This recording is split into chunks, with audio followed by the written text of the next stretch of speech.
Week's Video Vault. The longest sign in the Neon Museum boneyard comes from a property that also looms large in the social fabric of southern Nevada. When you see the delicate Parisian-style letters spelling out Moulin Rouge, or at least partially, you're transported back to the heady days of more than 60 years ago.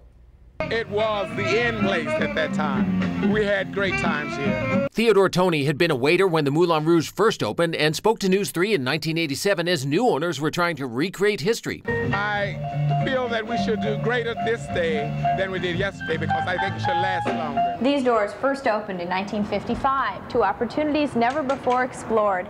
The Moulin Rouge marketed almost entirely to Afro-Americans. That was a time when performers like Sammy Davis Jr. and Nat King Cole would headline strip showrooms but not be allowed to stay there. And the Moulin Rouge wasn't just a barrier breaker, it was a class act by any standard with its Tropicana dancers, swank restaurant, and top management. But there were financial problems, and just 5.5 months later, the Moulin Rouge casino closed.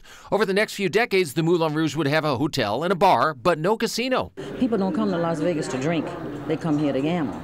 Saran Knight-Preddy worked tirelessly to obtain financing even as the neighborhood struggled economically. It's one of the downfalls in this area is because we have not been able to get any money. So if you don't have any money, then you can't get too much going. The hotel and Club Rouge closed in 1996, with fires eventually ending all chances of reopening. The first fire was back in '66, and since the turn of the century, it's been one after another, including earlier this month. But even with that, ideas for a new Moulin Rouge keep popping up. And the new plans for a craft brewery and a resort and casino. All this is going to contribute to the growth and redevelopment of this neglected area.